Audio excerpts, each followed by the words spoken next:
Darshan, just let me know, okay?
Only the governor is here.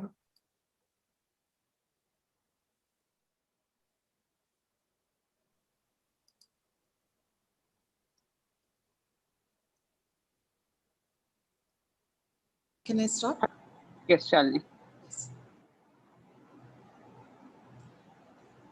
Good evening and welcome to the S.A.F.E Forum 2021. I am Shalini George, Catalyst Fourth Way Foundation, and I will be the MC for this online launch of the S.A.F program. Before we go further into the program, I would like to bring your attention to a few things that will make this online program seamless and a pleasant experience for all. During presentations, to avoid technical difficulties, please mute your microphone. For queries or comments, please use the chat box or raise hand option. Also for technical support, you can message in the chat box. The event is being live streamed by the Fourth Way Foundation YouTube channel. And to see the presentation in full screen, we recommend the side-by-side option. Okay. The Fourth Way Foundation is a non-governmental organization that exists to catalyze social change by innovating and piloting model solutions that governments and implementing agencies can replicate using our technical knowledge, in-depth understanding of challenges, and unique insights gleaned from almost 2 decades of dedicated work. And Project VENDA, an initiative of the Fourth Way Foundation, works effectively to contain and manage the issue of substance abuse among teenagers and young adults by helping them say no to drugs. Project VENDA achieves this end using a range of focused activities and age-appropriate training that disseminate relevant information, psychotherapy, counseling, and so on. Project VENDA has been working in Kochi for the past 6 years. Kochi is often described as a second Punjab in the case of children's drug use habits. And Project VENDA has developed a working module that has been successfully implemented in the high prevalence areas of Kochi. We work with the schools as a center of all our activities, as well as involving various stakeholders within the community. The school based drug prevention education program is referred to as substance abuse free environments. The acronym is SAFE, Safe School Program. And our activities are focused on student awareness education, positive parenting programs, and teachers and staff sensitization. The National Survey on Extent and Pattern of Substance Use in India, provided by the NCB, the Narcotics Controls Bureau's National Action Plan for Drug Demand Reduction, the NAPDAR, identified 272 districts in India vulnerable to and as supply points of narcotics, out of which 6 districts are in Kerala: Thiruvananthapuram, Kollam, Idukki, Ernakulam, Kozhikode, and Malappuram. Project VENDA is today expanding the Safe School Model Program to all the 6 vulnerable districts identified by the National Action Plan for Drug Demand Reduction. Therefore, today is a landmark day for Project VENDA as we scale up our activities and launch our 6 district expansion plan. Once again, welcome one and all, and special thanks to all the participants for being here today for the SAFE Forum. This forum, it's an annual multi-stakeholder conference hosted by Project VENDA in the month of June in commemoration of International Day Against Drug Abuse and Illicit Trafficking. Over the years, this annual forum has been successful in creating roadmaps for substance abuse-free environments through the collective participation of key players from the field of education, health, policy, media, sports, and arts, and by identifying and sharing holistic approaches to solutions that guarantee environments for children to thrive in. This is the 4th in the series, SAFE Forum 2021. And this forum will serve as a launchpad for the 6th district expansion of SAFE program in Kerala. This forum will elucidate on the importance of the NAPDAR in the Kerala context. And we have with us today the Honorable Governor of Kerala and other esteemed dignitaries to render their support to Project VENDA. And to formally welcome the very important guest today, I invite Mr. Swarup PR, Vice Chairman, Stark Communications Private Limited. He has been one of Project VENDA's greatest assets, and it has been a privilege to have been in close association with Mr. Swarup PR since 2018. He has guided us and has been part of many of our very important initiatives. Mr. Swarup played a key role in building the Kerala tourism brand from 1994 to 2012, actively partnering the state's journey from a non-entity to India's #1 tourist destination. His tourism campaigns have consistently set benchmarks in the realm of destination marketing in India and have won many national and international awards. Mr. Swarup is also an independent brand consultant. Over to you, sir, for the welcome address. Thank you, Shalini. The Honorable Governor of Kerala, Sri S.A.F.E Mohammed Khan, and distinguished guests. It gives me great joy to welcome a very special group of people today evening. People who genuinely believe that it takes a village to raise a child, pandemic or no pandemic. People who believe that they should take the initiative to create this village, this community for our children. People who have proven that such communities will empower children to say a firm no to drug use and abuse. And most importantly, people who believe in unconditional love and people who are genuinely committed to a healthy future, which is why you are all here today as Project VENDA spreads its safety net for children across 6 additional districts in Kerala. Along with government departments, school managements, teachers, counselors, parents, and the community, we will create systemic interventions that will safeguard children in schools and public spaces in all these districts. The Honorable Governor of Kerala, Sri S.A.F.E Mohammed Khan, has been associated with the 4th Wave Foundation's Project VENDA for over 2 years now. After inaugurating the Asian Regional Forum Against Drugs in 2019, he kept an eye on us and invited us over for a meeting last year to follow up on the progress of our work. And Honorable Governor, we would like to state that in spite of the debilitating pandemic we stuck to our plan. We fulfilled our mandate for working with children across 6 government departments: education, women and children, health, excise, narcotics, and so on and so forth.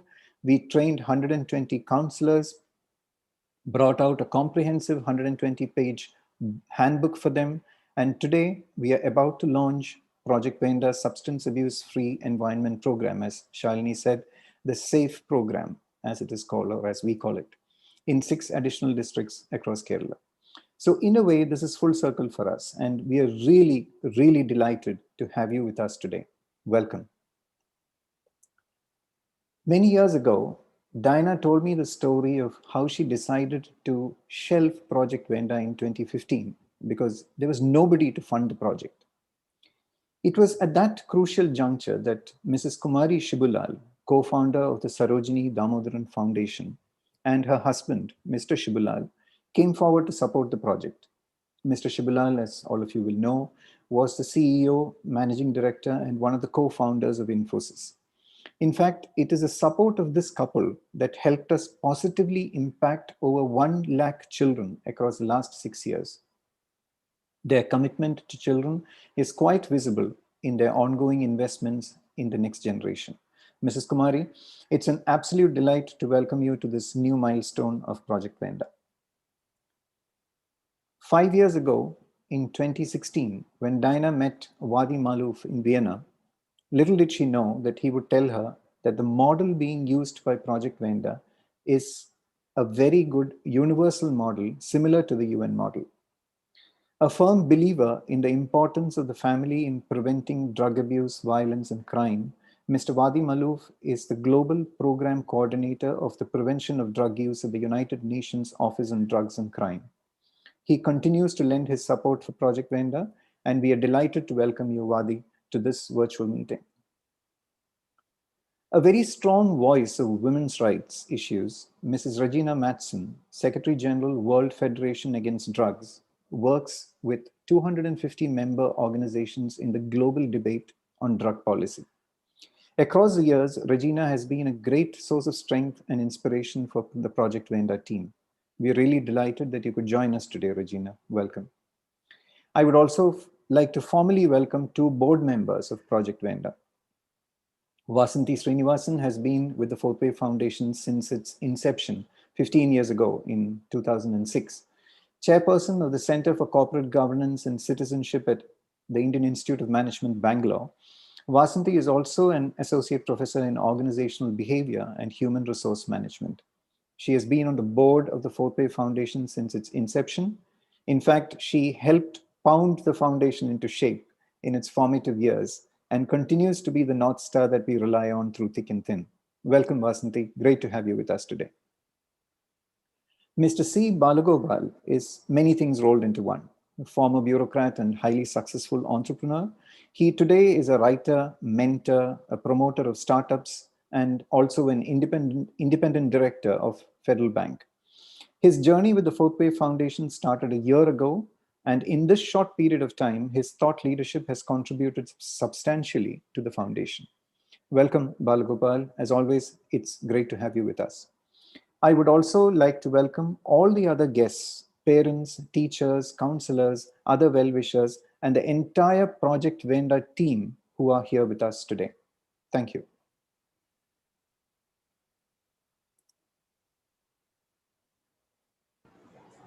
Thank you, Swarup.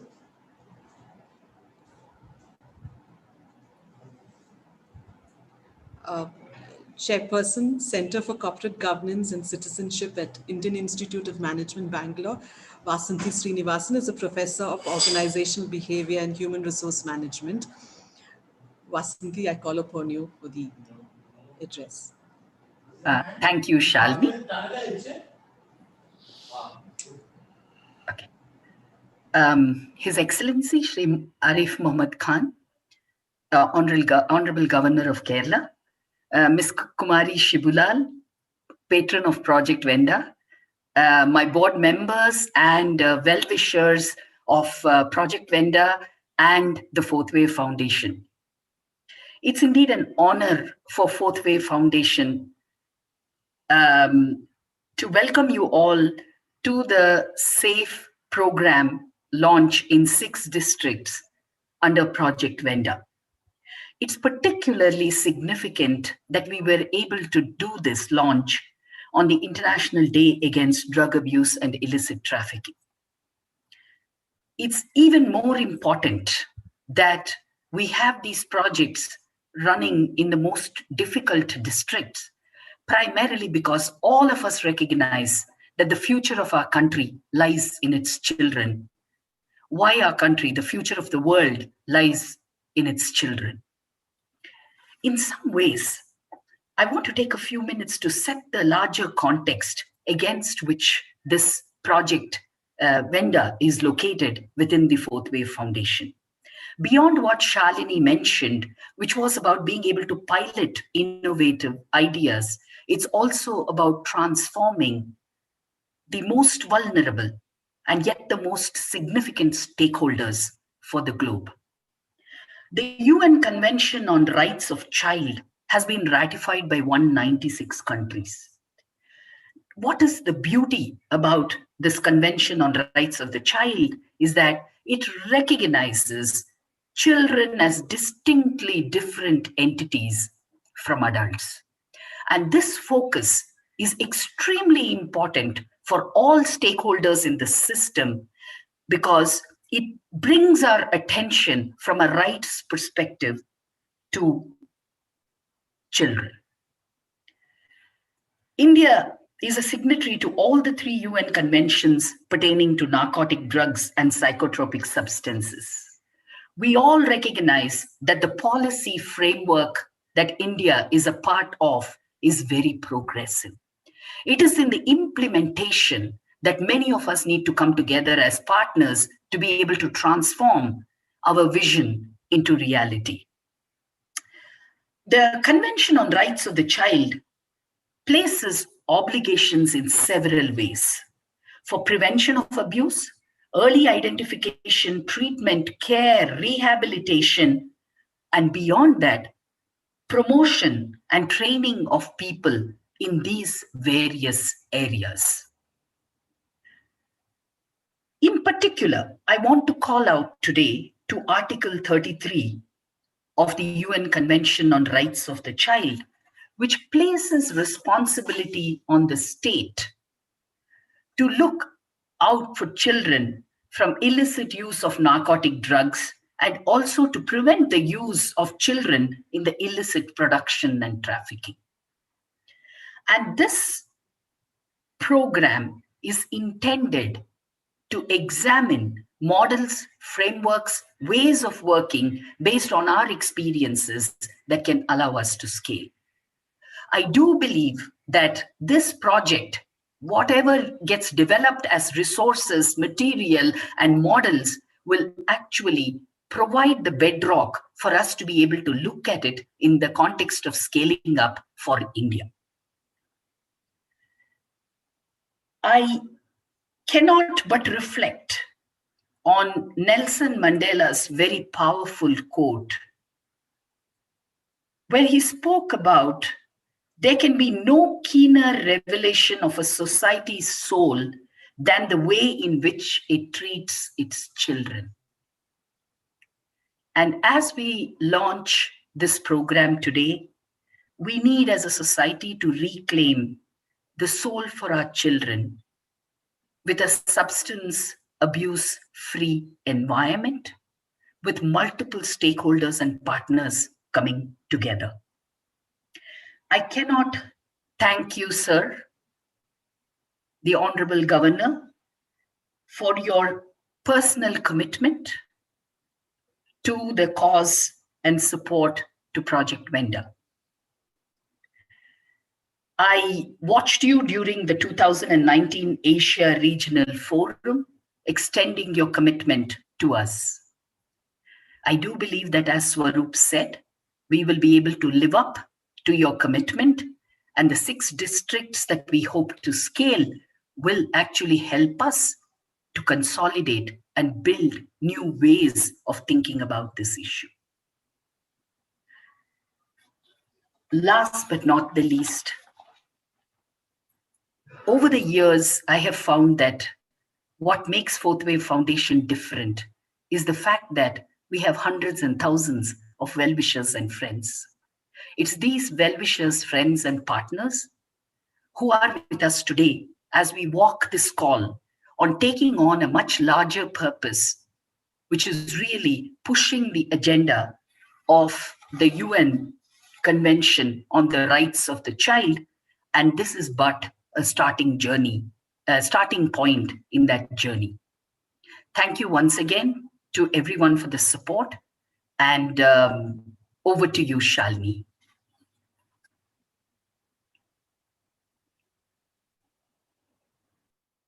Shalini, you're Shalini, muted. please unmute, Shalini. Thank you, Professor Vasanthi. Founder of Shubhalal Family Philanthropic Initiatives, which was established in 1999 to transform the lives of the underprivileged in the society. We have with us Srimati Kumari Shubhalal, a patron of Project VENDA. I invite you, ma'am, for the presidential address. Thank you, Shalini. Honorable Governor of Kerala, Sri Arif Muhammad Khan, esteemed guests, and the team at Fourth Wave Foundation, a very good evening to all of you. I feel singularly privileged to talk to all of you in such august company. I have been associated with Project VENDA by the Fourth Wave Foundation from its inception. I am witness to their commitment to this very noble cause. The foundation employs a range of initiatives that touch the lives of children in multiple ways. They range from learning rooms to playgrounds and homes to neighborhoods.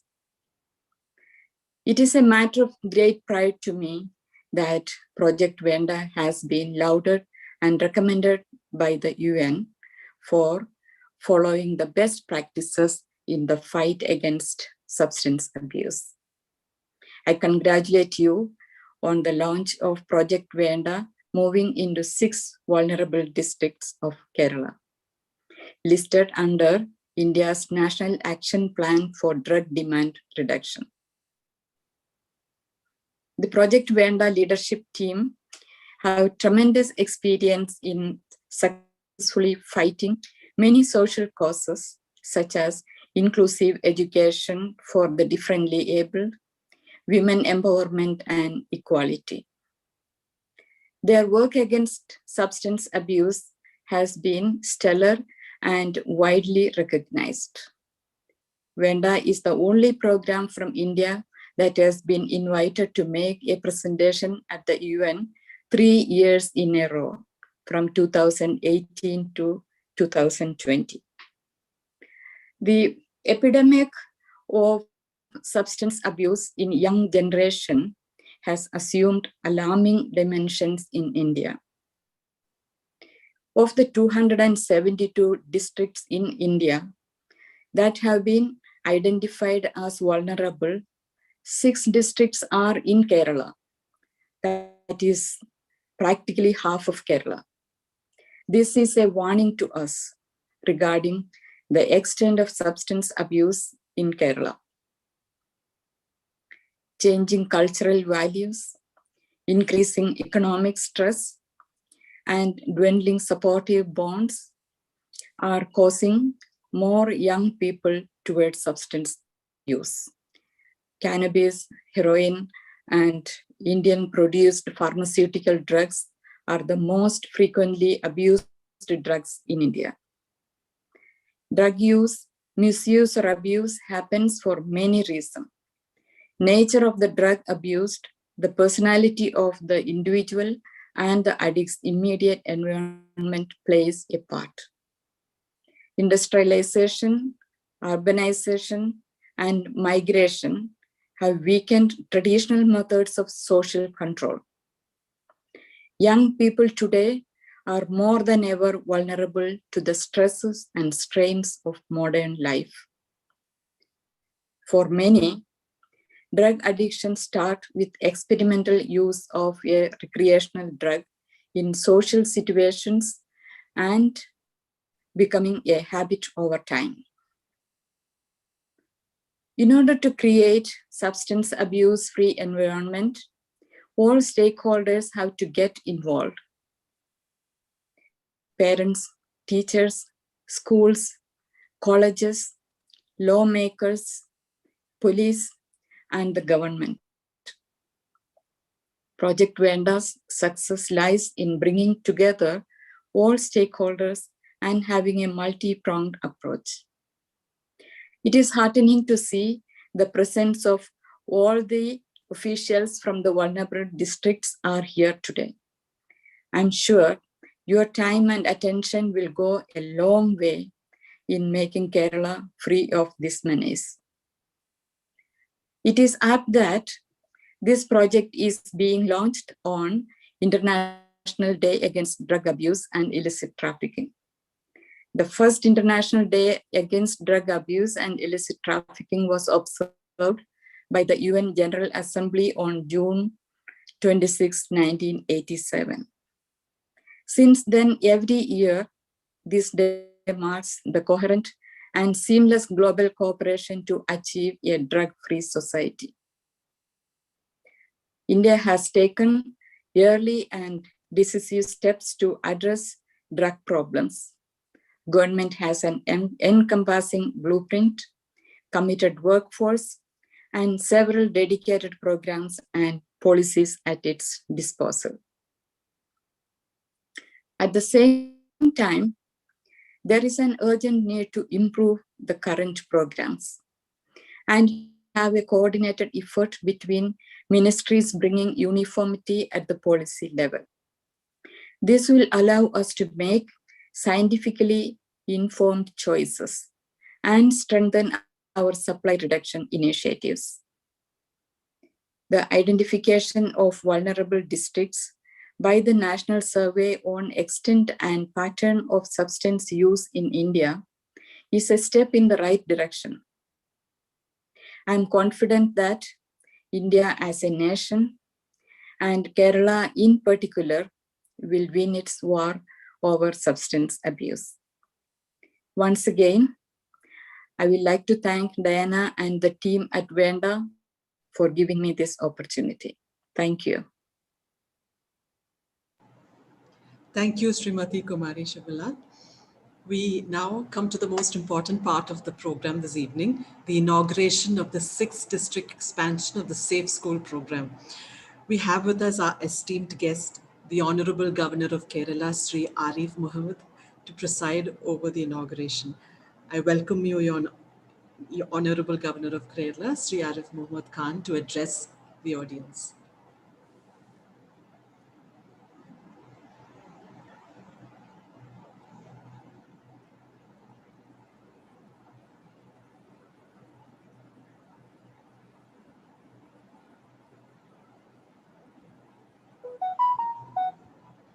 Dr. Arul, we cannot hear the governor.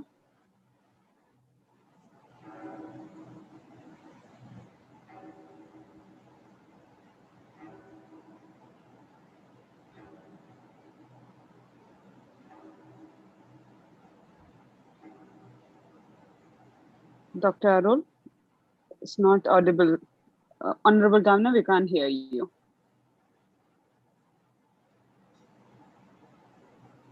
No, sir.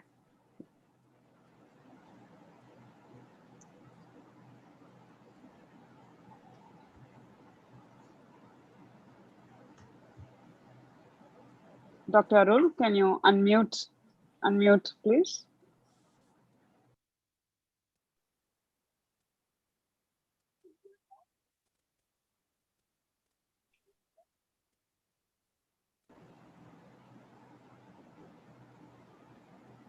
No, we cannot hear you, sir.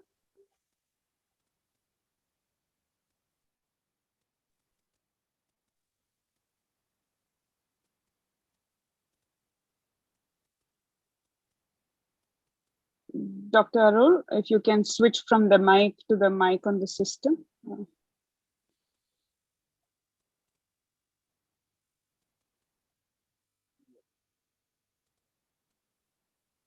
Darshan, can you guide to switch the audio?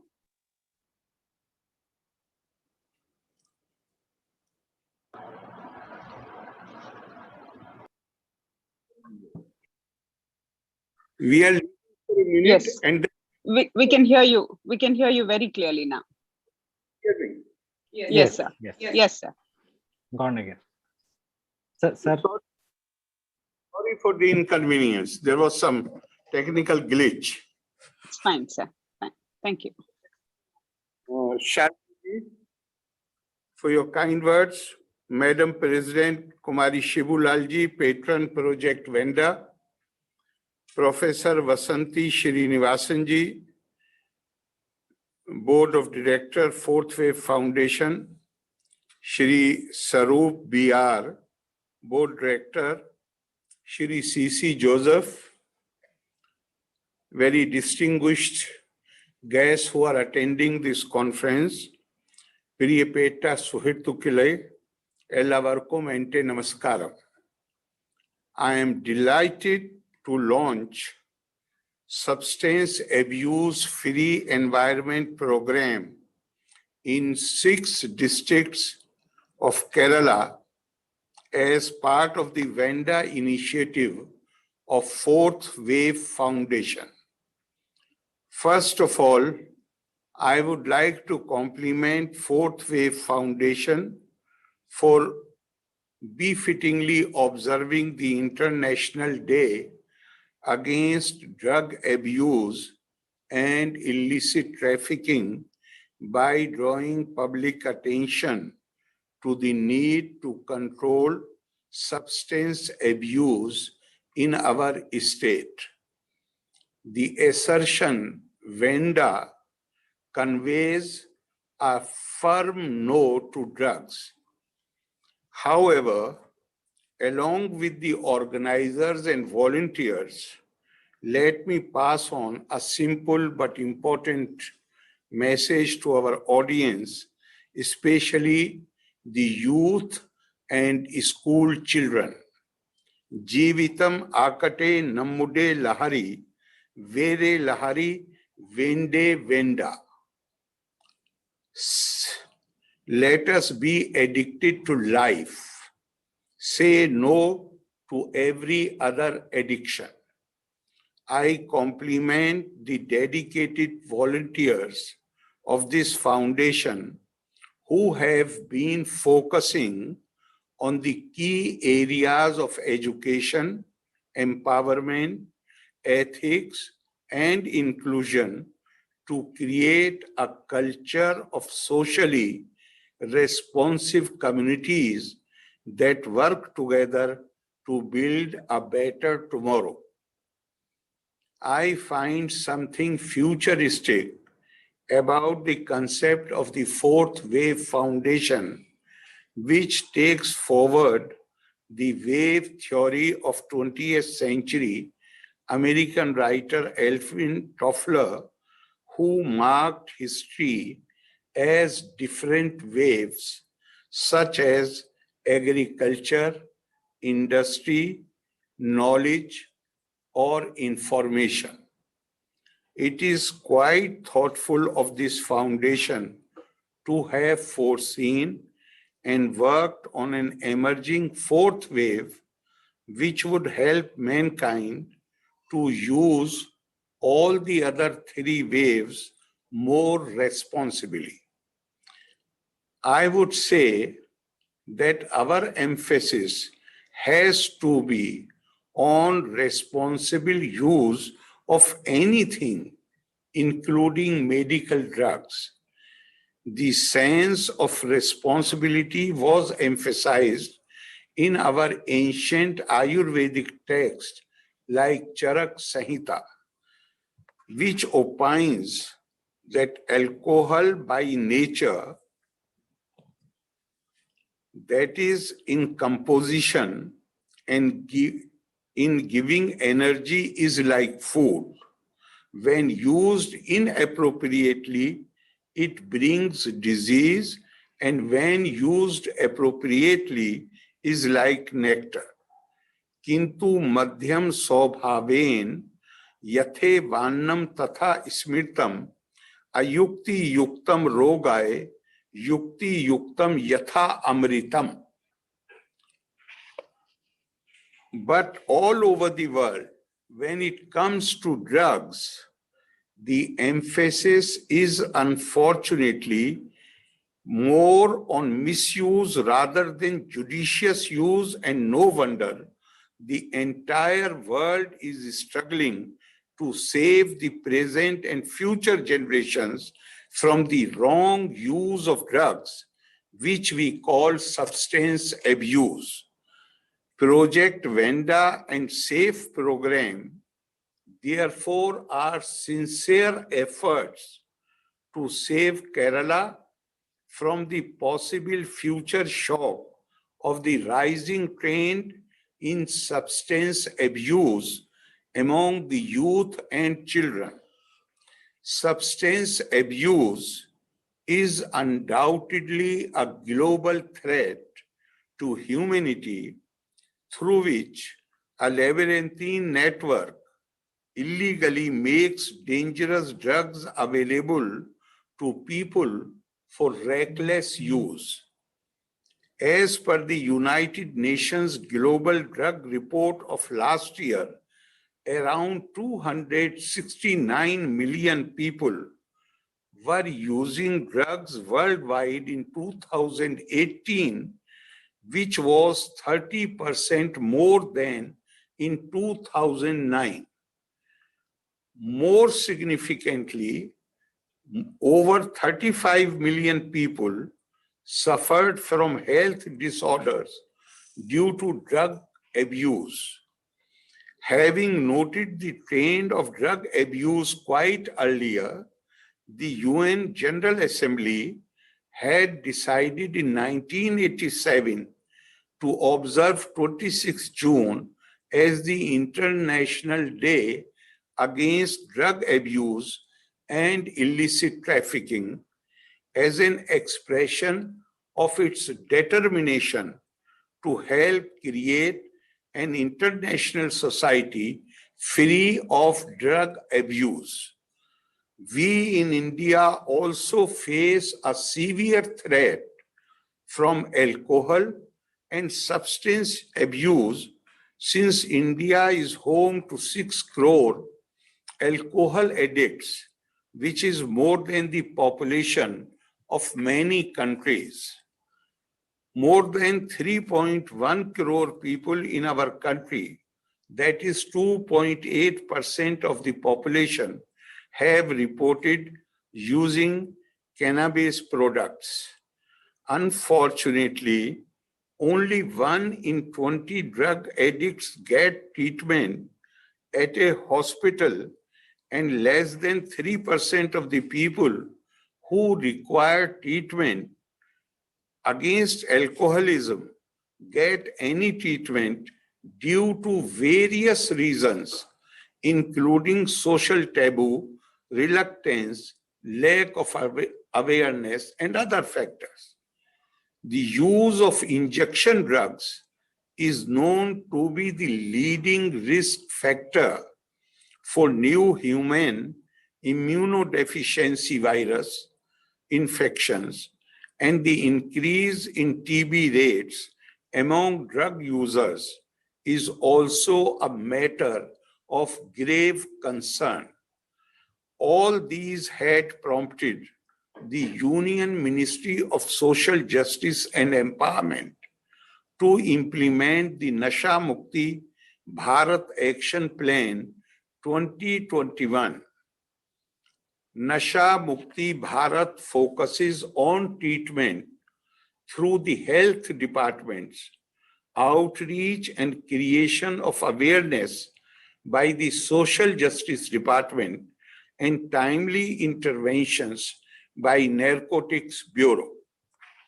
Our assumption is that such action plans can be implemented with good results in Kerala, which has a commendable record of literacy, awareness, and standards of public health. Yet Kerala is known to be one of the states with the highest per capita consumption of alcohol in the country. What is worrying is there has also been a 78% increase in drugs and narcotics related crimes since 2014, and the rate of suicides also has been high in our state. Added to this is a recent report that in Kerala, almost 70% of school children could be vulnerable to narcotics abuse. Quite recently, the National Survey on the Extent and Pattern of Substance Use in India, provided by Narcotics Control Bureau, has included, as you have already pointed out, 6 districts from Kerala from among the 272 districts, which were identified as vulnerable. Our present endeavor, which will be carried out in Thiruvananthapuram, Kollam, Idukki, Ernakulam, Kozhikode, and Malappuram districts, is also inspired by the Nasha Mukti Bharat campaign and the National Action Plan for Drug Demand Reduction. Narcotics is a silent enemy with a destructive power beyond our imagination. Those who pass these dangerous drugs to our children are more active and scheming than we can imagine, and therefore freeing our children from the clutches of addiction has to be taken as a collective responsibility. What we need is constant vigil on the part of school authorities and parents in detecting even the slightest trace of inclination towards substance abuse among youngsters.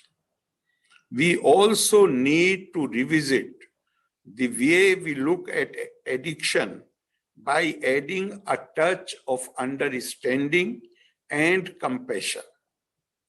Our general tendency is to ignore an addicted person as someone who cannot be brought back to normal life. In fact, the sight of an addicted youth should instill in us the commitment to fight this menace jointly together. Recently, it was known that government of Kerala had spent over 37 crore rupees for running 14 de-addiction centers, which had catered to over 41,000 people. We need to expand the network and service of such centers in Kerala. I understand that S.A.F.E program would use a multi-pronged strategy that seeks to create awareness through school-level counselors, student peer groups, and various media, including social media. One of the ways of arresting the increasing trend of substance abuse is by ensuring that the education curriculum includes chapters on drug addiction, its impact, and also on de-addiction. The legal implications also need to be conveyed effectively through the school syllabus. I am happy to know that the Social Security Mission and Social Justice Department are planning to hold awareness sessions by utilizing the services of trained master volunteers and gender resource persons. Such facility for proper counseling is needed in every panchayat in the state so that this service is ensured in educational institutions and among parents. I sincerely hope that the project VENDA and S.A.F.E program would help our schools and other institutions to ensure a drug-free environment. My best wishes for the success of these endeavors of Fourth Wave Foundation, which are in every way dedicated towards making a healthier, stronger, and happier India. And finally, again, my thanks to the foundation for the and Ms. Diana for the invite and sharing my thoughts on this important subject, and more importantly, giving the opportunity to listen to some of the best expert opinions here in this forum. Thank you very much. Loka samasta sukhino bhavantu. Valre nanni. Jai Hind. Thank you, Honorable Governor of Kerala, Sri Arif Muhammad Khan. We are indeed grateful for the time you have spent with us this evening. Your commitment to the cause has been unwavering. Your presence here is a great encouragement for our work in the 6 districts. Thank you.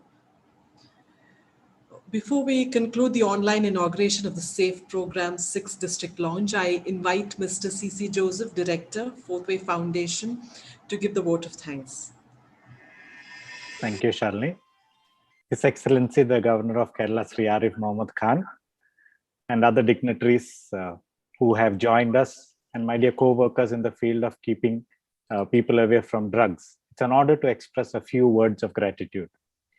Let me begin by thanking His Excellency for accepting our invitation and launching Project VENDA's Safe School program in 6 districts. We know this cause is close to your heart, and like you rightly said, collective responsibility is what is needed to keep our children safe. Let me share one personal experience that was after the S.A.F.E conference a couple of years back when His Excellency had come to Kochi for a meeting.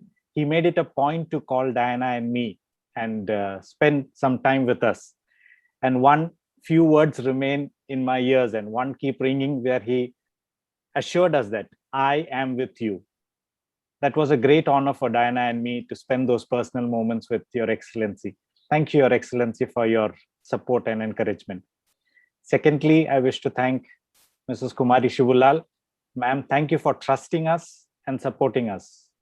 What I fondly remember about Kumari ma'am is her words of encouragement and suggestions during our regular meetings, which are very practical and important. I would like to express our gratitude to Professor Vasanthi Srinivasan.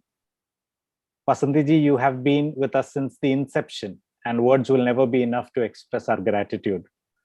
Vasantiji is such a bundle of joy and enthusiasm, and you always keep us glued to the vision of Fourth Way Foundation. Mr. Swarup, you have been a constant guide to us and help us in the right direction and decisions. Your focus and clarity of thought really inspires us.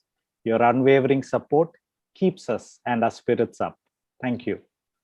Finally, I want to thank you all, especially those who have gathered here, and especially want to mention Ernst & Young EY for supporting us, especially the District of Trivandrum, and Don Bosco, who would be the partners of S.A.F.E program in the 6 districts.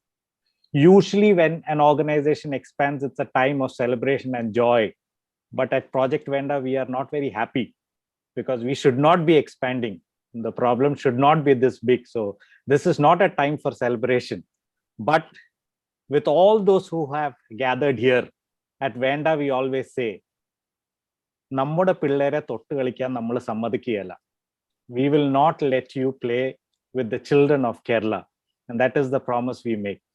And with the head of state supporting us, with the head of state joining us, I think we will be able to carry this forward. And in a few years, we would come together to celebrate the closing of all these programs in all over Kerala because the problem would have been solved. Thank you especially Your Excellency and all those who have joined to support us and encourage us during this time. Thank you. Thank you, Mr. C.C. Joseph. Now we look forward to having an interesting discussion on the issues at hand and practical solution to this very pertinent problem. Before we go to that, I would like to introduce two internationally renowned personalities who have done great work to curb the menace of narcotic abuse worldwide. Ms. Regina Mattsson, Secretary General, World Federation Against Drugs, Sweden, and Mr. Vadi Malouf of United Nations Office on Drugs and Crime, Vienna. Both Mr. Vadi and Regina Mattsson work closely with Project VENDA, transferring knowledge and guiding Fourth Way Foundation with important inputs when it comes to formulating strategies to curb this issue. Since both of them could not be with us live, they have sent us video recordings giving us a global perspective and felicitating Fourth Way Foundation on this day. A preview of their messages was played as an introduction this evening, and it will be telecasted fully on our YouTube channel, and the link for which will be posted on the chat box. So if any one of you is interested in listening to the entire message, please click on the link. We have with us Father Ruben Pandakal, Executive Director of BREDS. BREDS is Bangalore Rural Educational Development Society. It is a development organization of Salesian province of Bangalore that assists and promotes the development of activities of NGOs, particularly the Don Bosco partners in Karnataka and Kerala. BREDS program will be Project VENDA's regional partner, as Mr. CC had already mentioned, and Father Ruben has long-standing experience in the development sector from grassroots level work to NGO management. I now invite Father Ruben to speak a few words about the work at hand. Thank you, Shalini. Honorable Governor of Kerala, S.A.F.E Mohammed Khan, respected dignitaries, policy makers, philanthropists, and social workers. Addressing this august gathering today, as the Executive Director of BREDS, I am really privileged to share with you my experience and my feelings this evening. BREDS has been on the forefront of the efforts geared towards protection and promotion of child rights and youth development in Karnataka and Kerala, joining hands today with another credible organization, Fourth Way Foundation.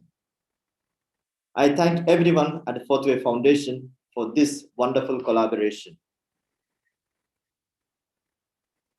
Let us all hope that this partnership will blossom and produce wonderful results, leading to positive changes in the society of Kerala, with young people and teenagers in particular becoming first beneficiaries. Dear friends, together we are on a mission, on a challenging and uphill task. In the year 2008, the number of drug abuse related cases reported in Kerala was just 508.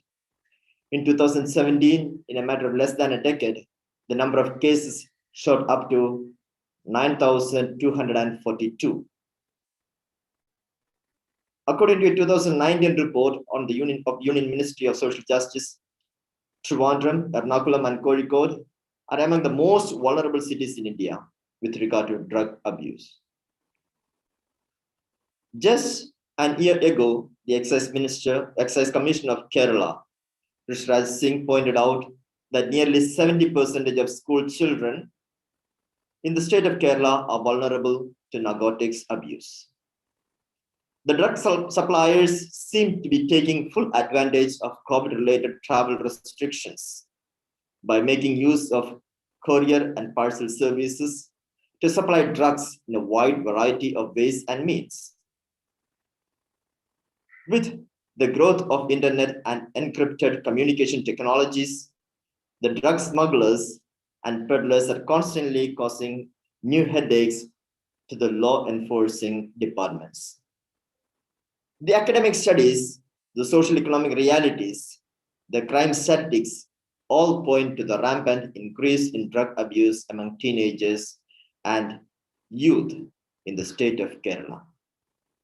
We cannot be silent spectators when our young people are deceitfully pushed into drug use by vested interests. We cannot be silent when we see highly promising youngsters running their life and career. They have fallen prey to trap the drugs. It is my firm assurance that Don Bosco Breads, in collaboration with Fourth Way Foundation, will start intervening in this issue and will emerge as a very strong counterforce. As of now, this project is going to be implemented in 6 districts, but it's certainly going to spread. It will spread to every district in Kerala. We are here not to play a one-day match. We are here to be preparing for a long innings. We have to network, we have to collaborate, but it's all worth. It will reach out with its message to lakhs of youngsters and teenagers. It will touch them and change them. We will not rest until we have triumphed over our enemy, the killing drugs.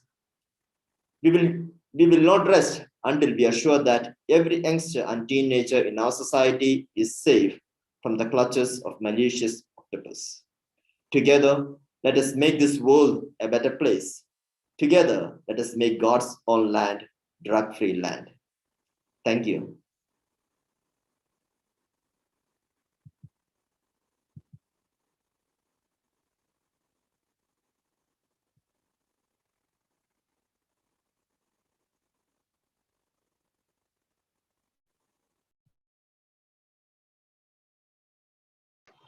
Shalini, your Thank you, Father Rubin. We have with us today Mr. Mukul Pachasya, Global Operations Leader and Chief Operating Officer for Global Delivery Services at Ernst & Young, a role to which he was named in 2020. I deeply apologize, sir. I just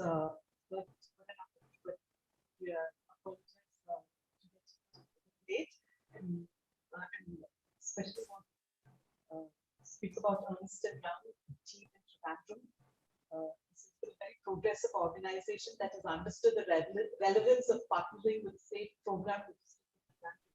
It is indeed commendable that the proactive EY team is coming forward to hold hands with Project VENDA to create a safe environment for the children of Trivandrum. I invite you, sir, Mr. Mukul Pachasya, to speak a few words at the district park. Thank you, Shalini. Hopefully you can hear me okay? Yes, you can hear it. Thank you. Honorable Governor Shri A.S.F. Mohammed Khan, respected members from the Fourth Way Foundation, and all other esteemed guests, a very good evening to all of you. I feel fortunate to be here amongst all of you at the launch of Project VENDA's SAFE program in 6 additional districts of Kerala today, on this occasion of the International Day Against Drug Abuse and Illicit Trafficking. There is worldwide consensus that drug abuse is on the rise, and India is no exception. And as we have been hearing from the speakers earlier on, there is an increasing use of drugs and abusive substances amongst the children in Kerala. And hence the launch of this project is very, very important to reverse the trend that we have otherwise noticed in the past few years. It is EY's privilege to partner with Fourth Way Foundation on Project VENDA. As an organization, EY has always been at the forefront of supporting communities. Our ambition is to positively impact 1 billion lives by 2030. And we are doing this through various initiatives under EY Ripples, which is our corporate responsibility program. One of the pillars of our program is supporting the next generation. By partnering with Fourth Way Foundation on Project VENDA, we look forward to taking steps towards transforming a young person's future. By empowering children to say no to drugs, we can help them become work ready or develop the right mindset to channelize their energies towards growth and development. For Project VENDA, our partnership with the 4th Wave Foundation includes a student education and empowerment program that aims to target over 2.5 lakhs children in around 550 government schools in Trivandrum in the next 5 years. In the first year itself, our aim would be to cover 80,000 students in 160 schools. Project VENDA's S.A.F.E program for teen and young adults is a live model that showcases prevention in an educational dimension. We all know that the youth of our country are the future. It is our responsibility to provide a healthy and safe environment for them to grow and thrive in. The work done by 4th Wave Foundation to address the increasing problem of narcotics and drug abuse among children and students is phenomenal, and I must commend them on that. We are very, very happy to partner with them and cannot wait to get started on this journey. Apart from this collaboration through the EY GDS Corporate Responsibility Program, EY volunteers have also contributed immensely in developing the skill ecosystem in Kerala by collaborating with government institutions like Kerala Startup Mission, ICT Academy of Kerala, and the additional skill acquisition program on industry relevant skilling initiatives and making a meaningful impact in the community. Once again, congratulations to the team for the work done so far and wish you the very, very best as we move forward. Together, we can tackle the world drug problem. Thank you very much for inviting me here today. And again, wish you the very best.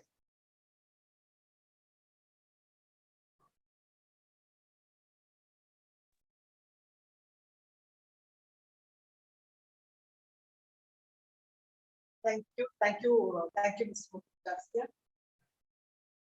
And having a little technical difficulty. Yes, I think your voice is not coming out as clearly as it was earlier. Yes. I'm sorted.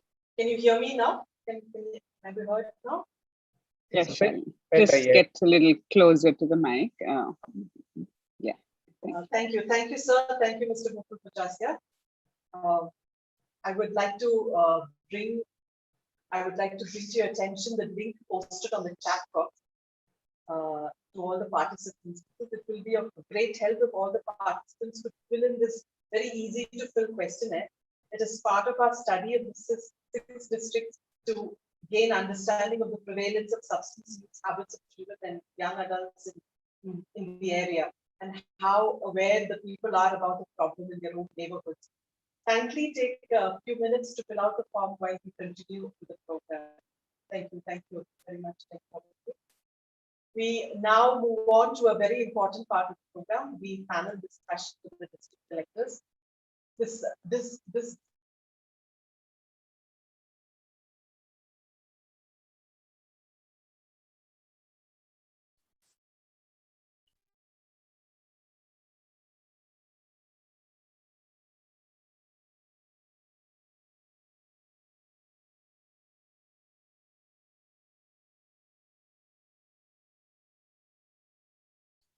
I'll take over.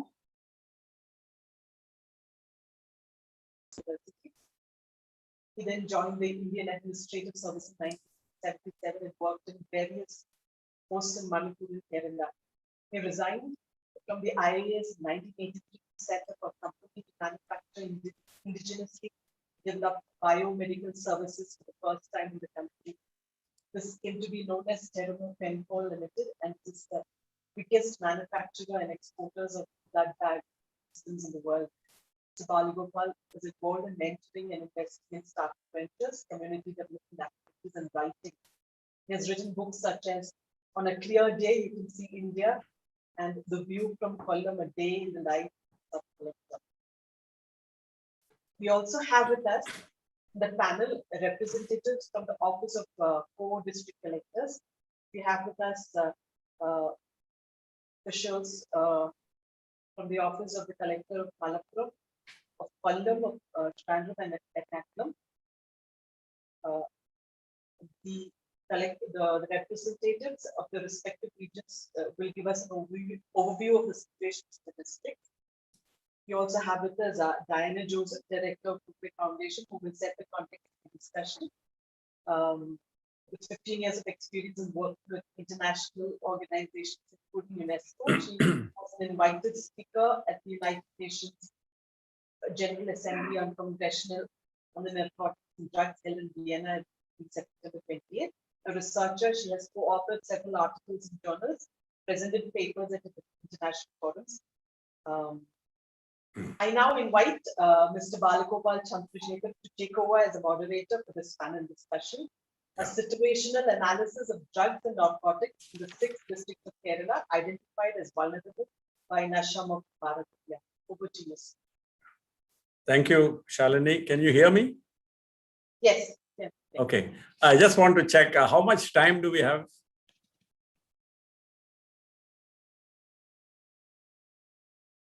Diana, we have 45 minutes on 45 minutes. Yes, Okay, yes. thank you. And in Malayalam or English?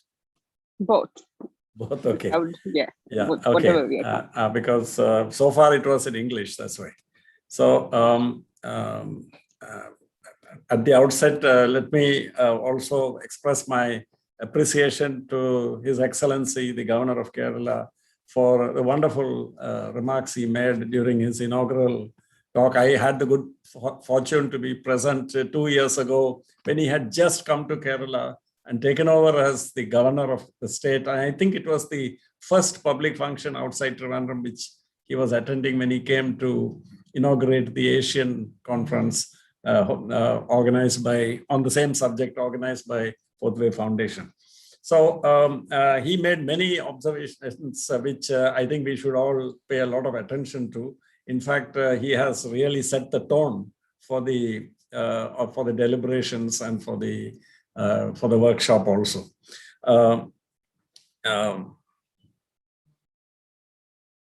The panel discussion's intention is to get some flavor of what is the situation in the 6 chosen districts. In the opening remarks, Amukhamayittu Diana Josephum, speakersum Paramarashichadu,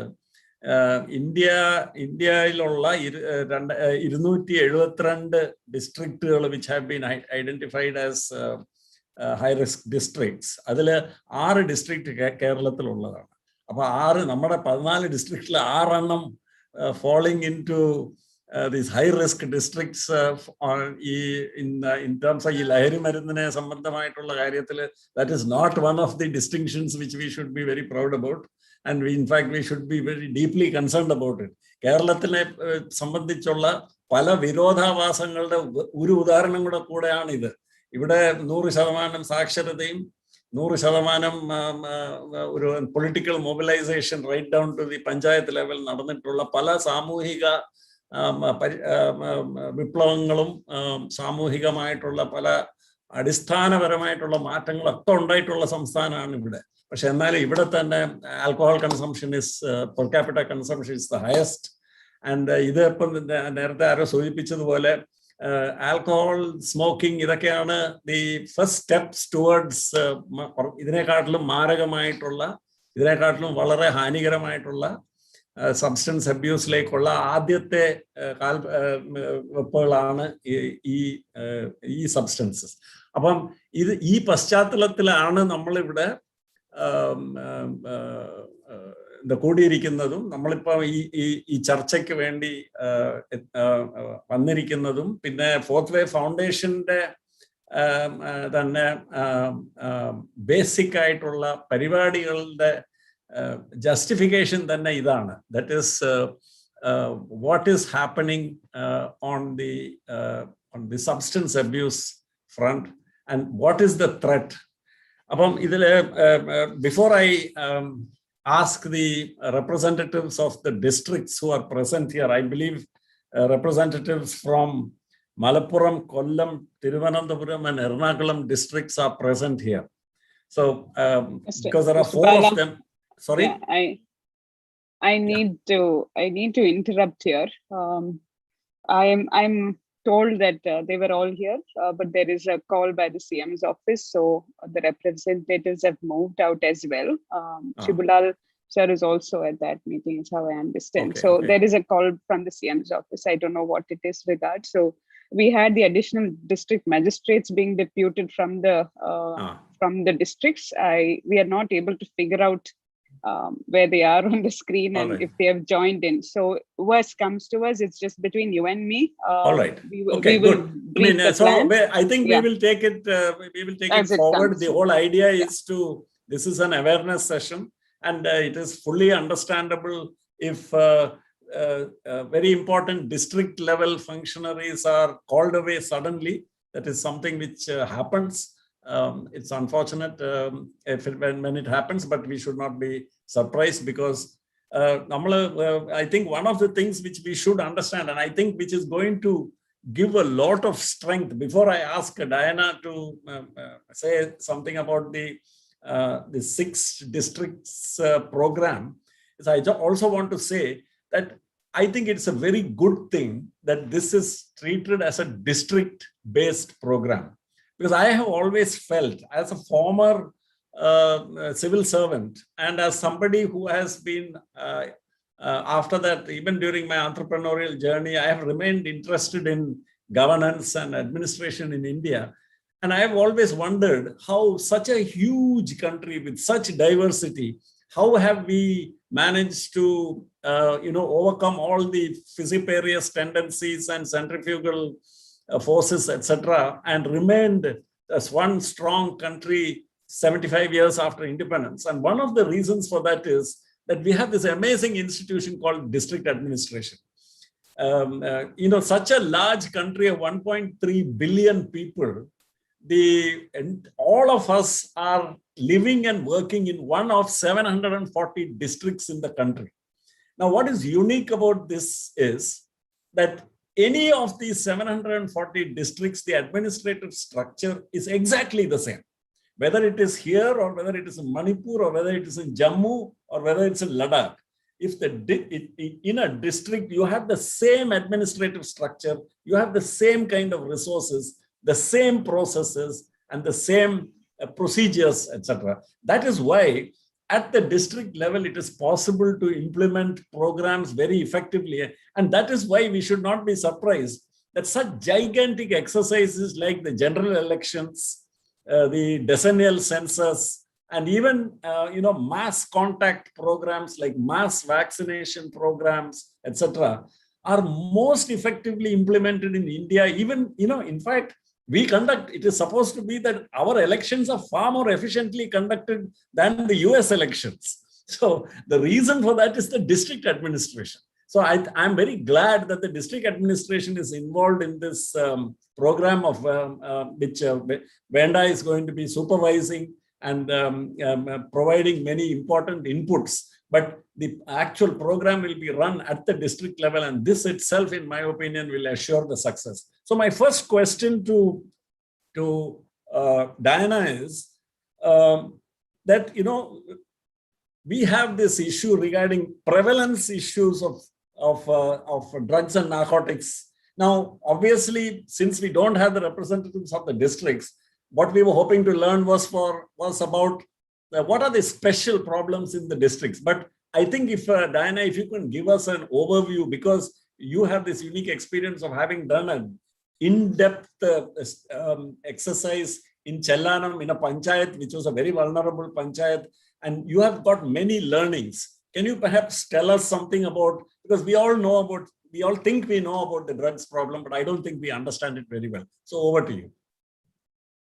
Thank you, Mr. Bala. I'm extremely sorry. And also to the district magistrates, if you're logged in and we're not able to place you on the screen, kindly call Nino, who's been coordinating the office, and we will have you speaking here. And just in case we don't have anybody here on that call, it's Mr. Bala and me for the next 25 minutes discussing the issues. Back to your question. The prevalence issue in Kerala is not something that the state has been very comfortable in discussing. We've been here working on the issue of narcotics and drugs for the last 6 years. And when we started off our random dipstick random surveys of communities where there is a high risk or a high prevalence showed around 10 to 12%, which meant that for every 100 children within the age group of 18 years, 12 to 18 years, there were around 8 to 10 or 10 to 12 children that came out saying they had a problem. And when we say prevalence, the problem is revolving around three main themes. One is that there is a child who is affected by it. That's a lot that we really don't discuss about. So the affected bunch are children who have adults in the family using it, who are exposed to it, who are under the problem because somebody is actually using the drug in their surroundings. The other is the children who are directly affected by it. That means they use the drug, they are having direct access to the drug, they have either some kind of a drug dependency issue, or they are getting into the problem because there's an excess of this around them. The third category are children who actually are used to mule the drug. The muling of drugs is an issue in Kerala that we really have to discuss about, because Darshan, the screen can come in later. Muling of the drug is something that we have to really discuss about when we talk about prevalence, because children under the under the excuse of being very humanitarian in our approach towards children with possession of drugs, children dealing with drugs, children who are in the business of actually delivering drugs are set scot-free.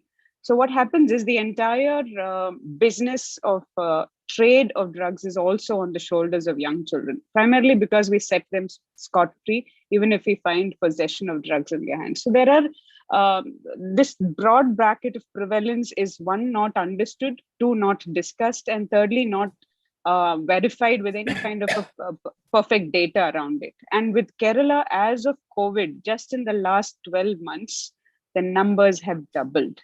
We were at 10 to 12% in Kerala. Right now, our study in high-risk areas is showing us 22%, which is literally double. And during COVID, the question is, how are children or how are people getting access to drugs when there's a complete lockdown, when there's a complete shutdown? So prevalence in its essence is not discussed and not even understood in its full gravity. So this is Okay. the background of the prevalence in this state. Yeah.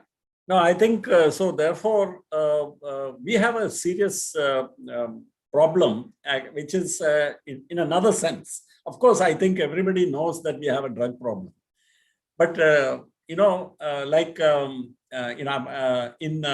the quality journey in manufacturing or in any field, when you're starting out on the quality journey, the great Japanese guru of quality, Ishikawa said the quality journey starts with first facing the truth.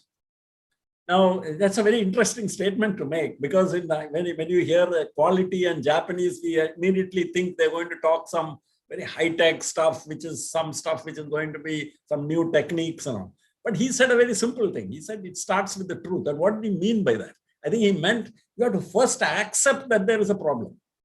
Now, if we live in denial, if we say, yeah, well, it's not that bad, it's not as bad, it's not that bad in my town, it's not that bad in my school, no, nobody in my family, nobody in my school will use it. So if those kind of approaches are the biggest barrier we have to overcome first, because if we just think that this is and there are some people who will say, no, if there are drug dealers and drug users out there, then let the police do the job. The police should go and, so it is treated. So what we do is mentally we criminalize it. So that's bringing my second question up, saying, see, isn't part of the problem that both in civil society as well as in government, we tend to criminalize this issue, and hence we miss the fact that you cannot solve the problem by this. In fact, I've been looking at a book here written by Chris Hedges, and it's a very gloomy book. It's called America, the Farewell Tour. And he published it just last year. And what he was talking about, one of the chapters is about the substance abuse in the United States.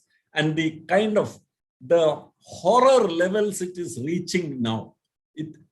And what he was saying, one of the figures he said is the US has already spent more than $1 trillion trying to control the drug trade, and they have failed. $1 trillion. Now, he gives another example. Portugal, which also had a very bad drug problem, has treated it as a social problem, and they have decriminalized drugs, and they have approached it completely differently. They have now brought down the incidence of drug abuse, which was several times higher than the US. Today, it is 1/50th the situation in the US. So I want to ask you, what are your thoughts regarding this notion that this tendency of us to say, to criminalize something, is it actually part of the solution or is it part of the problem? That's a huge debate in itself.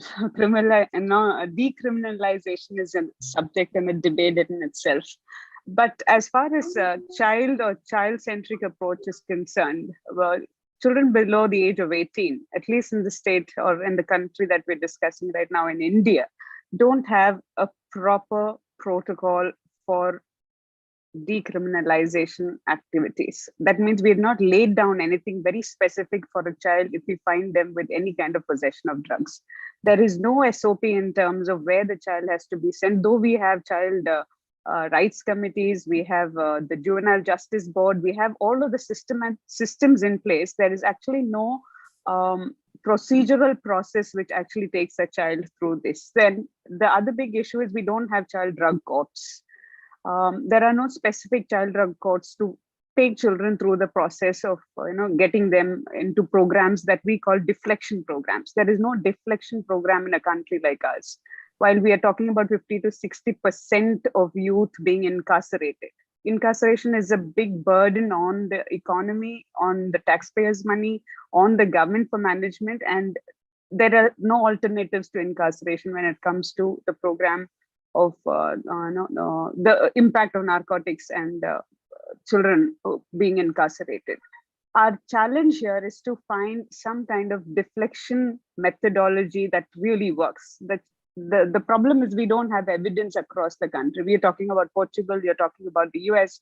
The issue is that there are no evidence-based programs that really show that numbers can come down, or we can actually control the problem, or we can actually work on some kind of a decriminalization of the possession of narcotics and drugs. So this is a debate in itself. Nationally, globally, it's a debate.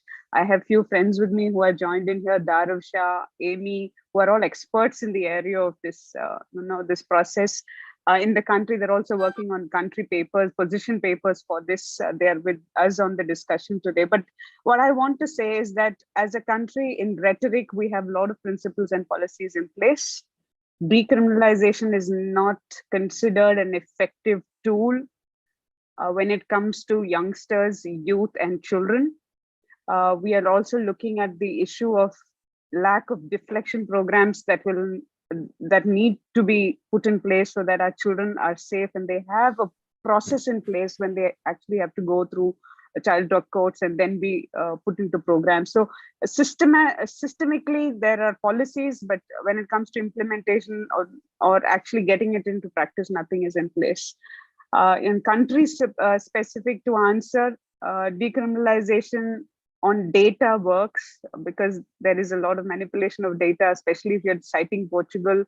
There is a story of the whole pharma industry that is backing the data on decriminalization. So that will be too big to discuss at that forum, but it is interesting for us to all go back and read the example of Portugal. Countries like Canada and New Zealand, who have also tried on decriminalization as their effort to curb the problem of narcotics and drugs. US in its essence also has around 20 states who are publishing on data around decriminalization.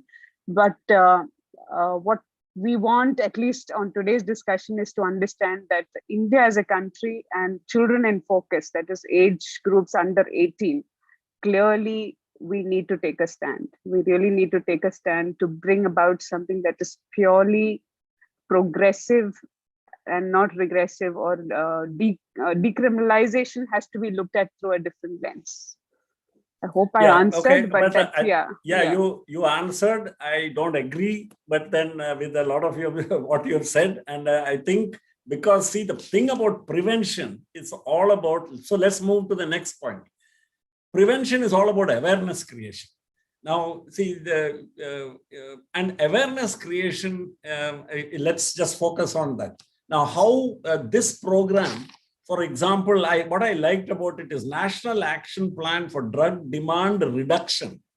I think that's the sensible way to do it. In fact, I think that's the only way it will work. And no other way has worked anywhere else in the world. I set the example of the United States, the most expensive, the least effective, the program in the world is the United States program, which has already spent $1 trillion. So let's not even look in that direction. Let's look at other countries which have got much more robust, sensible programs, in my opinion, in this field. So but let's come to awareness creation. And in awareness creation, I think one very big part of this program is to create an awareness among children, among teachers, and among communities and among families. So in these chosen districts, how will that be carried out? And for example, we are expecting the district administration, which has already got so many other tasks to do, to run such a program out. So how will Fourth Wave Foundation, what are Fourth Wave Foundation's ideas regarding how to create that awareness in the communities, among students, among parents, among teachers, etc., to try to bring down the demand by making people more aware of the dangers? How are you going to do that? This is a question that's often thrown at us because we are very grassroots in our approach. Darshan, I'd like that slide up. For everybody who is watching us today, I'd like to simplify that in one slide that we commonly use, Bala sir. Darshan, are you there? Can you put up that slide?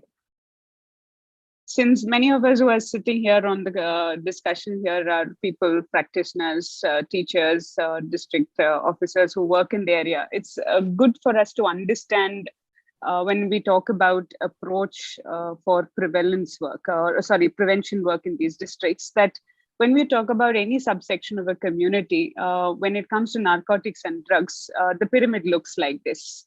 There are around 5%, even if you take with children under the age group of 18, around 3 to 5% of children who really have addiction, rehab, drug dependency problems. And that's more or less the systemic approach through child focus centers, hospitals, treatment care protocols, and all that's defined as a systemic support system to take care of them for long term. There is also another bracket that is very important that we really work on when we're looking at the 6 districts where this prevalence is high. We're looking at a 50 to 20% of that pyramid where we're looking at long-term care and counseling, which means that we need counselors, we need teachers, we need care professionals, we need people who are focused to work with long-term care. And that's also lacking in the state. And that's where a lot of our work will revolve, because equipping people to handle that 50-20% actually has its effects on the next big bracket, that is 70 to 75% of the population whom we call as fence sitters. They're really not in the problem, but they're actually on the fence, and they might fall either ways. Either ways, they can, it can go either ways. And when it comes to children, the drug report as of yesterday, published by the United Nations Office on Drugs and Crime, says in the last decade, 22% increase has been seen in the use of narcotics and drugs across the world. That's yesterday's report. In commemoration of the 26th, they always publish a report, and yesterday's report says 22% increase across the globe. And it is also reflecting, the same numbers are reflecting in India. I was just talking about the pre-COVID, post-COVID. It has just doubled. It's standing at around 20-22% in Kerala as well. So we're talking about the 70 to 75%, which we call as a silent majority, who have no voice here, who are people who can easily be swayed in by all that is being normalized. There is a whole social normalization of the use of drugs, narcotics, tobacco, alcohol in the movies, and everything that we see around that is targeting children and child information. So this little pyramid is sort of what we have to remember as care professionals when we work with children in the area of narcotics and drugs. That 5% is the state's system that has to be set to take care of children, specifically for de-addiction and rehab, which is not there. The state of Kerala, as of today, doesn't have even one center that is child-specific, child-focused. Children today go into adult centers for care in Kerala. There are no child-focused centers in this whole state of Kerala. So there is, I was hoping today that the district collectors or the people designated will be able to share on it. But definitely that's a systemic thing that the government has to take care. The 15 to 20% is where people like us come in and provide support systems for training teachers, counselors, schools, academicians in taking care of the long-term need of children who are in this area. 70 to 75% is the community. And that's the community support that we have created through the programs at VENDA. Yeah. VENDA actually works with community to empower them to safeguard these children. Yeah. So Diana, this is a very nice schematic, which actually I think puts the problem in a perspective and in a framework where now it can be tackled. So my point here is, see, if you take the addiction and rehabilitation, there is a problem that one has to respond to a problem. So you have to create, especially like you said, child rehab centers where children are not placed along with the adults and hardened, users and all that, which will scar them for life. So they need specialized centers, and that's, as you mentioned, it's horrifying that in Kerala we don't have such centers. So there is one set of issues connected with that. I'm coming to this, S.A.F.E actually. S.A.F E, as I understand it, which is substance abuse free environment. And for those who are watching and listening to the program also, S.A.F E is actually an upstream tackling of the problem, And what happens in most interventions is interventions are reactive. People say, yeah, that's all fine, but we have a problem. We have so many addicts. We have to treat them. We have to rehabilitate them. So all the time we are on the back foot. We are not, like somebody said,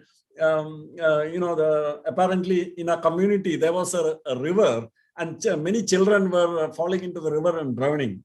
And so one set of people said, we will create rafts, we will teach all the kids, not teach them swimming, we will put lifeguards and we will put those rubber floating rings and life jackets. Somebody else said something else. So everybody was talking about that 5% top of the pyramid. Now the one teacher said, when all the discussion had died down, one teacher said, no, but why don't we find out why are the children not falling into the river? So, if we can solve that problem, why the children are falling into the river and prevent that, then we will have a much better solution to this rather than developing all kinds of ingenious ways of saving kids after they fall into the river. So in the same way, we have a problem. So I'm just talking about S.A.F E is actually about the 70 to 75%, the prevention approach to keep all the kids safe. And it's very important. See, if you look at the most urgent problem is the top. So what do you, from your experience of working with communities, well, you have actually worked with communities. Most of us and the people who read about it and read in books and all, we all think we know what the problem is, but you have worked with the community. And how do we get to seeing that the communities, the local government, civil society all pays attention to this safe part of the program? How to prevent people from getting into the habit? One thing from our grassroots experience is the biggest issue that we deal with is denial. Our grassroots experience always revolves around the conversation of denial, starting from the government. When we started 6 years ago, the government was so reluctant to come out and accept that we had a problem, primarily because we are a tourism state. revenues are coming from tourism. For us to come out and say that there is an inherent problem of narcotics and drugs would also put us in bad light. So similar from the government system to the schools. Now, when we go to a school, there is a school management that says we know we have a problem, but we can't just come out and accept it because it now depends upon a whole lot of other things, from the school's image to the teachers and everything around it. So there's a denial at that level. Now you go to a home or a family, the parents are in pure denial. His friends can do it, or her friends are capable of doing it, but my children, no, they won't do it. So when it comes to the unit of a family, also there is a denial. So there is a huge denial factor that we are facing when we talk about creating safe environments. I think it is time as a community that we come out and accept that there is a problem. Because if I were to ask a small bunch of 10 people or 15 people, how many of you know directly a family member who has been affected by the problem of substances? Out of 10, there will be 3 or 4 who says, yes, a direct family member has been affected. If we were to ask, if you know a neighbor or a friend or a family friend who is affected, 5 of them will come out and say. And then you extend that to another, larger demography, then all the 10 are coming out and saying they all have a problem. They know and they are aware of it. So the denial is our biggest issue when it comes to working on our SAFE programs. So one of our chief agenda on the SAFE program is to teach people to deal with that denial. How do you deal it? And there are tools to actually get people to understand this, scientifically understand this, and accept that there is a problem within the community. So that is one big, large area that we actually put our energies around.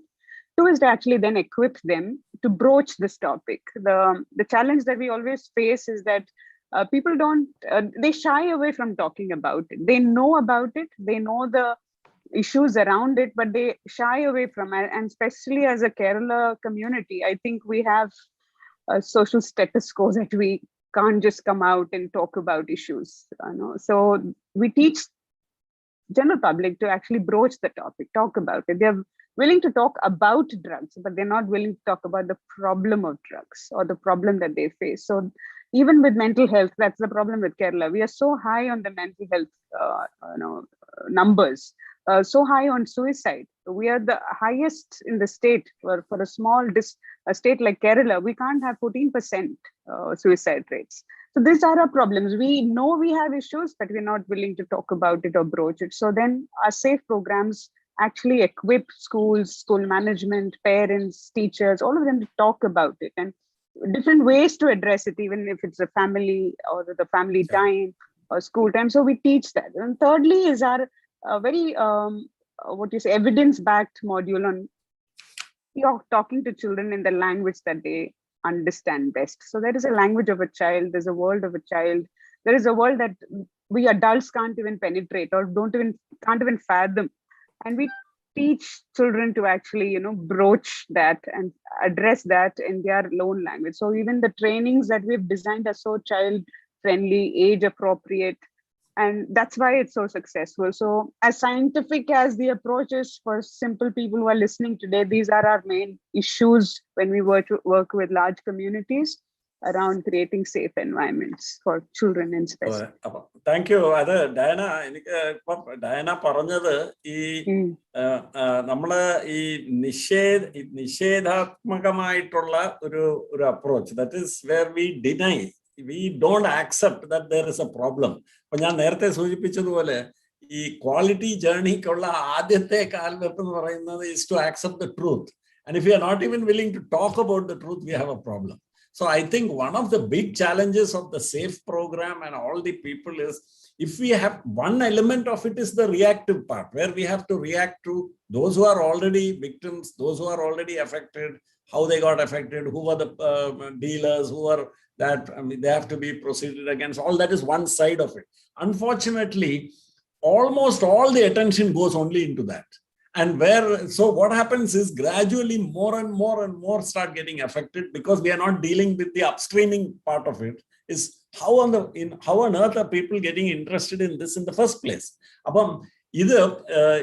This is not just confined to drug addiction. This is part of our, I think, national character. We don't like to discuss certain things openly. And our first response is denial. And so the other overcome JNI, social campaigns, we need to get the best abilities in communication, mass communication, in the people from the advertising field and then the PR field, and so psychologists and all that must be all brought together on how to get the message across. Because if we just throw facts at people, I don't think that's enough. You have to get people to open their minds and say, we have a problem. And if Kerala, for instance, with such horrifying figures like already, which were mentioned by even His Excellency, the Governor of Kerala mentioned in his talk, which was filled with so many figures. I'm so impressed by what he spoke, the amount of thought which had gone into his speech. But the figures are frightening. Now, if those are the figures, how come we don't find anything in our media, in the newspapers, in the discussions, nowhere do we find any mention of what should be actually one of the dominant discourses in Kerala should be what is happening, why is it happening, who is doing this, what can we do about it? Nobody seems to be bothered. So it almost seems to be somebody else's problem. So what do you say about, how do you see this? What are the first few steps we should take to overcome this communication barrier to getting people to even discuss it, let alone accept, to even discuss the subject? I will take it a step further and talk about even. Yeah. Diana, we are running short of time, so can you just make it brief?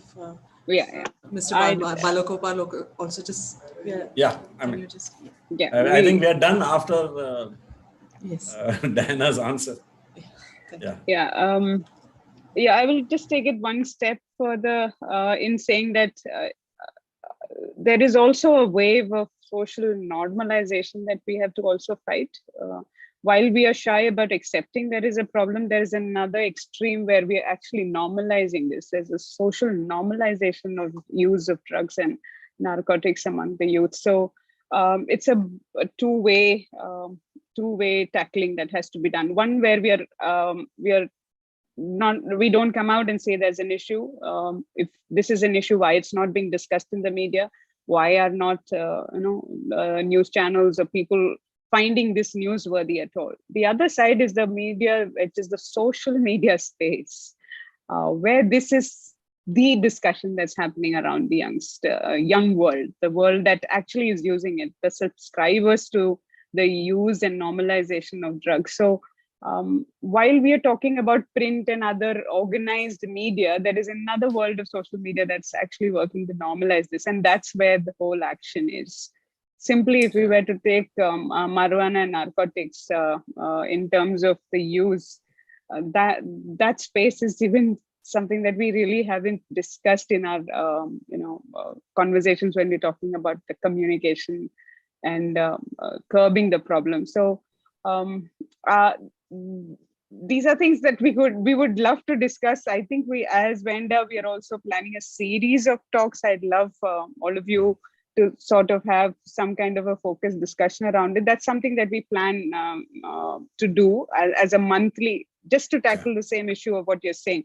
A monthly, space where people who are experts in the field, who actually deal with the problem, who have come out of addiction, who have gone through the full cycle of care and treatment protocols will be sharing. So there is not enough, like you said, there's not enough being done. There's not enough being spoken about there. And I think that's what we are out for. It's a long journey. It's something that we all have to work towards. Thank you, Diana. Thank you. And I think we will wrap up. It was a pity that we could not get any representatives from the districts. We would have loved to hear from them about what their data shows, but I'm sure we will have another opportunity to do so as the program goes on. We will be having constant reviews. So thank you, Diana. I hope those who, the participants found the brief discussion where we tried to exchange some ideas and some thoughts on some of the major challenges which we face here. This is not a problem which everybody is accepting, as should be evident from what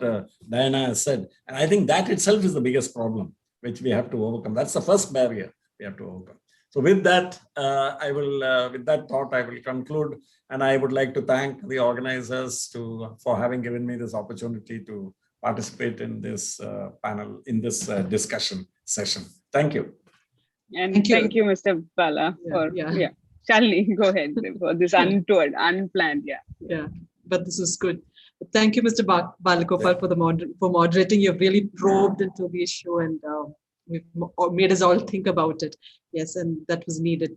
And thank you, Diana, for putting things in perspective. With that, we come to the end of the S.A.F.E Forum 2021. I especially thank all our participants who have logged in from all over the state, the country, and well-wishers from different parts of the world. Your presence here gives us the much needed impetus to continue this very important work. Last but not the least, I thank our very dynamic team, VENDA, for their dedication and commitment to the cause. I mean, I would love to invite all of you to come watch our team work, because it just fills us with hope for the generations, for the next generation to come. Thank you, and one and all, stay safe. I request all of you to follow us on YouTube. The Fourth Wave, our channel is Fourth Wave Foundation YouTube. Please follow us, and we will keep updating the YouTube channel with relevant information.